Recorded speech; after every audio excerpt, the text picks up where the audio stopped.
Hey all, Pixel here in Probable Garage, and I got the front suspension on the van finished, and it's awesome and terrible at the same time. Let me walk you through it. So first off, awesome. Tell me this doesn't look utterly cool.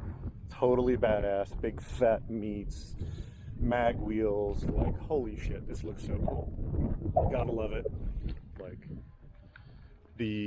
because the front tires were replaced, I was able to get the same kind. I had the rear ones flipped so that the white letters are out, cleaned them up, and yeah, just like so fucking cool. And like, great, looks cool, looks awesome. Front end's down, so it looks more mean and aggressive. Fortunately, this is not a lot of height. These wheels have a lot shallower back spacing. The wheels pulled out a lot more, even though it's not that much thicker than what was on here. And now the tire sticks out.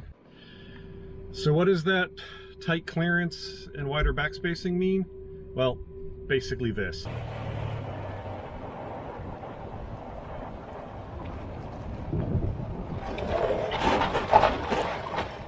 So yeah, there was actually, when I first took it for a test drive, the edge of the fender here was bent slightly out. The wheel caught it, bent it further out, and absolutely chewed up the edge of the tire.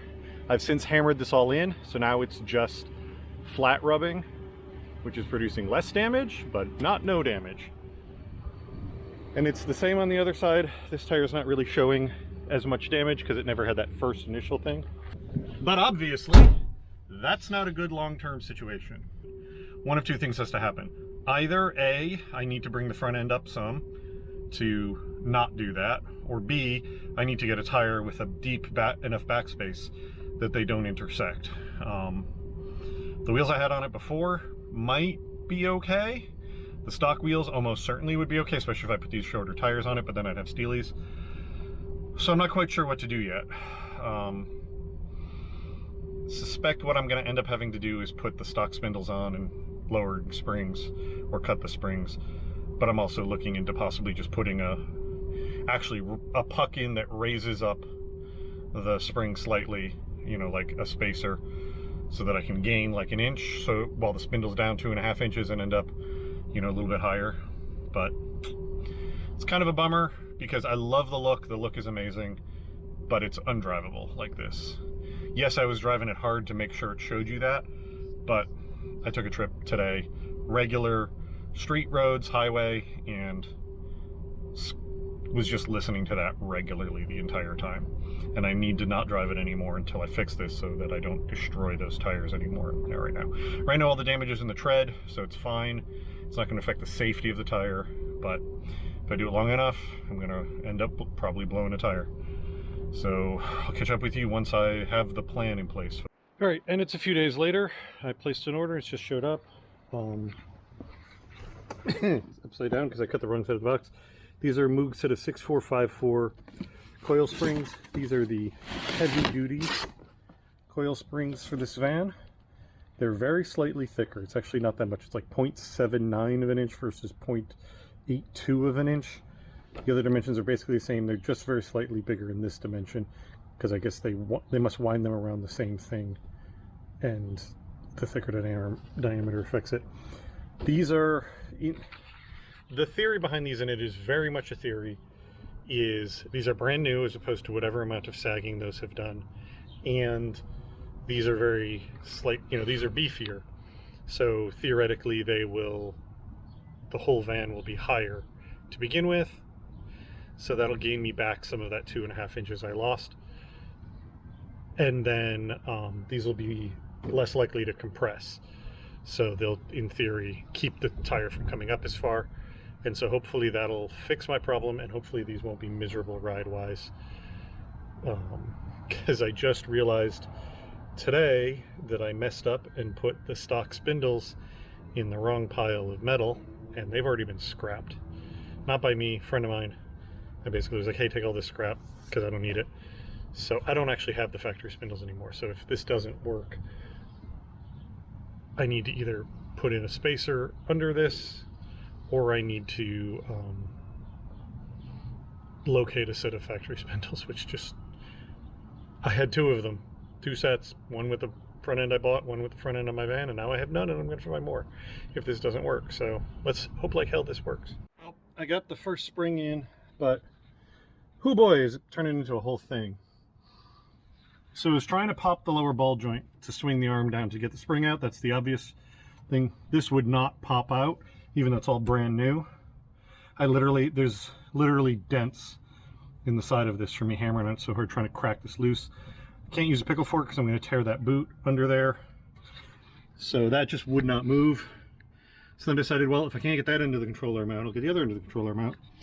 And I wouldn't recommend this if your stuff, you know, is still hasn't been removed since the factory, but I supported the back of it, jacked, you know, with the jack, undid these U-bolts, swung it down, put the new spring in, swung it back up, and trying to get it seated properly with the suspension and everything attached and the spring pressure and whatnot turned into a disaster, because this saddle here, I think I mentioned it in the other video, has a pin and there's a corresponding hole in the shaft, and they need to lock together because that's what keeps the shaft from moving this way and keeps the shaft from rotating.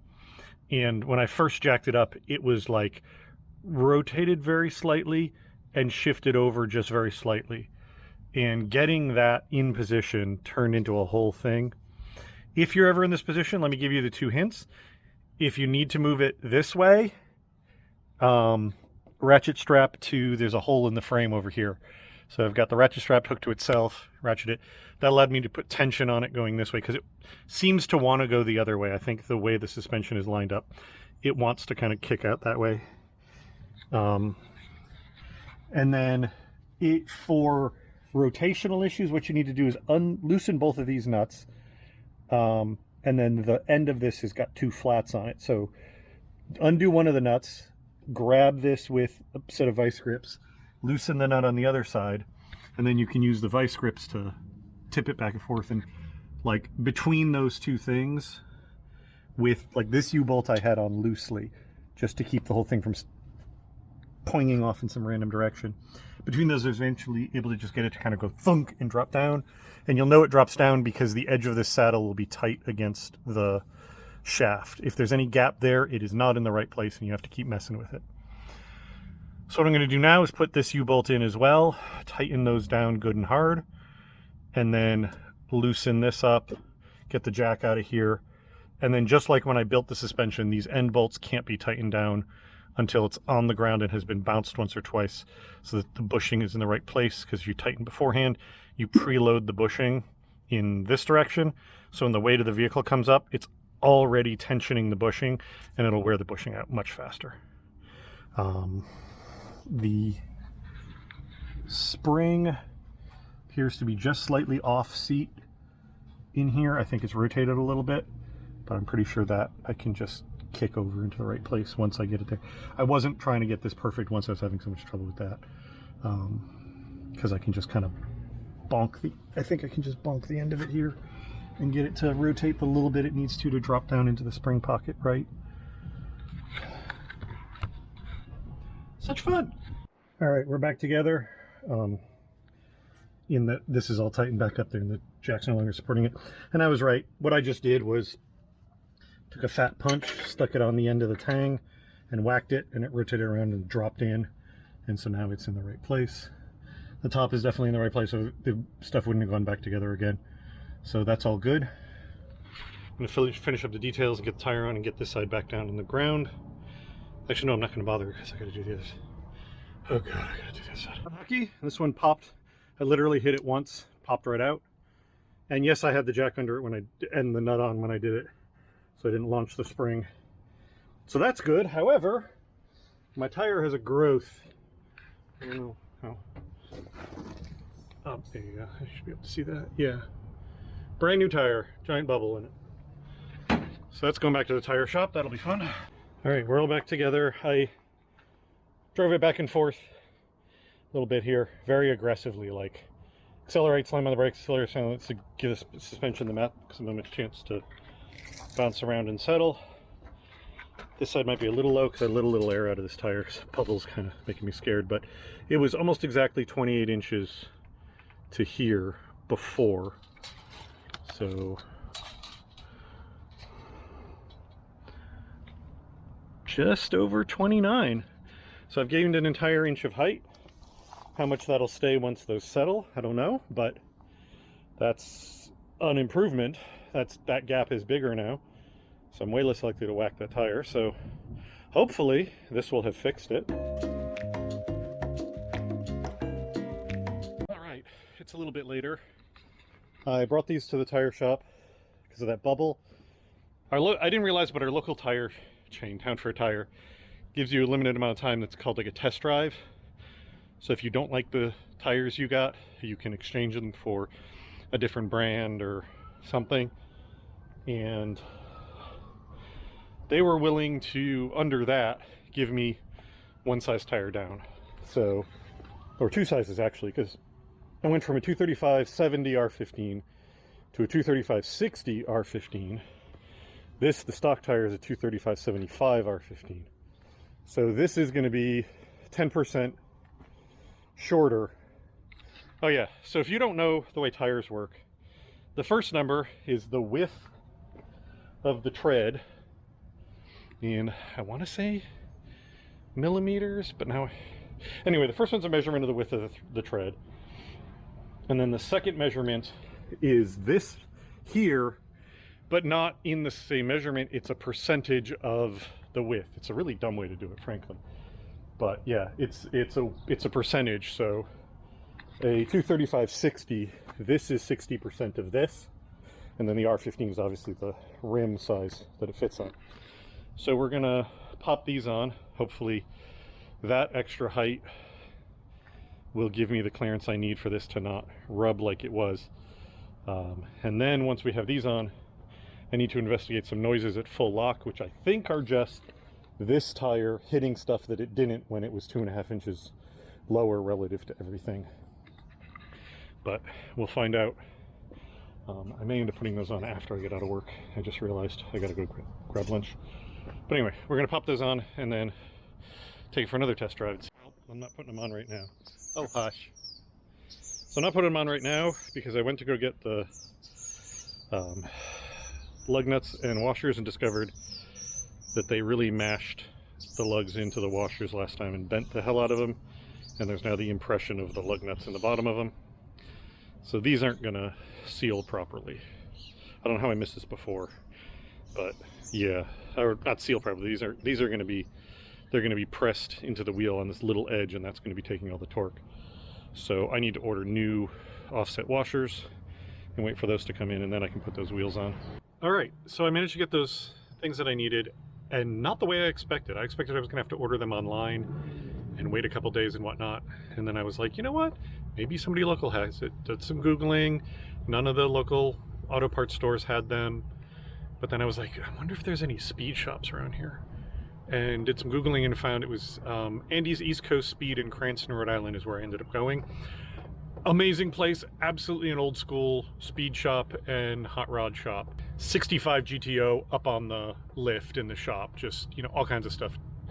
Place looks like it's, you know, it's been there forever and it looks like it. Like, I swear to God, if me at 19 years old had walked in there to get parts for my 70 Chevelle, my first car, I swear it would have probably looked almost identical to what it looks like now. Just really cool. Guy who runs it knows his business end to end.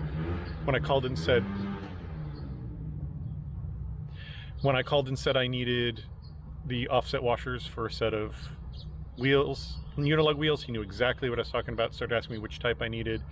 Ended up saying, hey, bring those wheels by, because it sounds like I might have a couple different options for you.